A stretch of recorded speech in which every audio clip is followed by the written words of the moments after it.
We now recognize the gentleman from Massachusetts. Am I correct? Thank you. The gentleman from Massachusetts for 5 minutes. Thank you. I mean, clearly this seems to be a discussion about whether or not our policy is going to allow the doctor and the victim to make a determination of what services are best needed for medical care, as opposed to having the government limit those choices on that. And I think there was an editorial in the Los Angeles Times, when faith is a barrier to care, and I just want to read a couple of excerpts from that.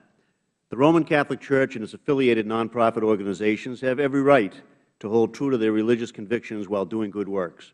But when a nonprofit, religious or not, is carrying out the government's work with government money, it must do so on the government's terms.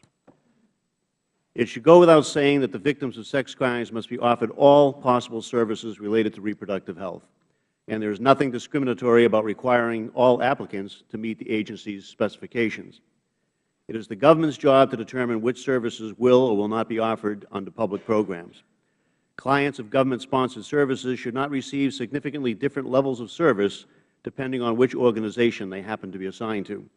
Faith-based groups that want a share of government grants and contracts must be willing to do all the work the government outlines, not just that conforms to their religious doctrines.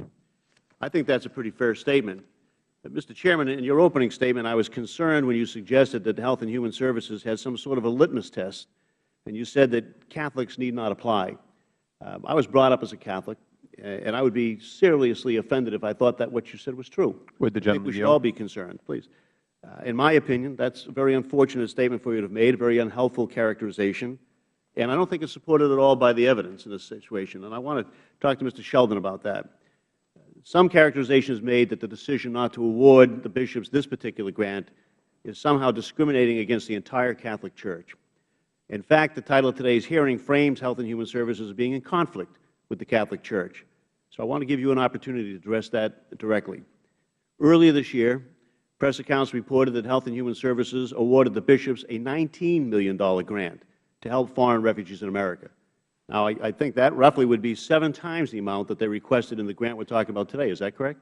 That is correct. As a matter of fact, that award was made 4 days after the decision was made on this particular grant. Thank you. And in fiscal year 2011, the bishops received a total of $32 million in grants from Health and Human Services alone. Is that correct? That's accurate.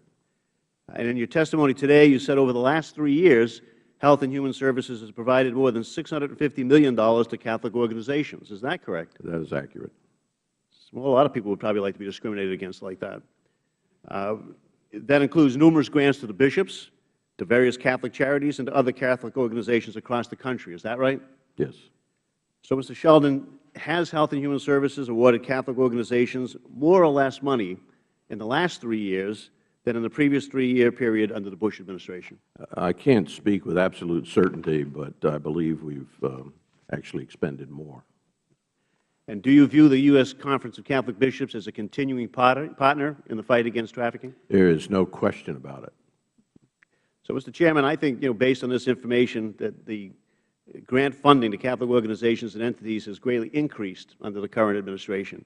That would contradict the whole premise, the underlying premise of this hearing, that somehow this administration is politically predisposed against working with Catholic organizations. And I think it brings us back full cycle that this is really an issue about whether or not victims will get a full range of health care services, or will try to somehow limit that on that. And so I think the opposite of your contention has been accurate here, and I think the administration is doing more with Catholic groups, not less.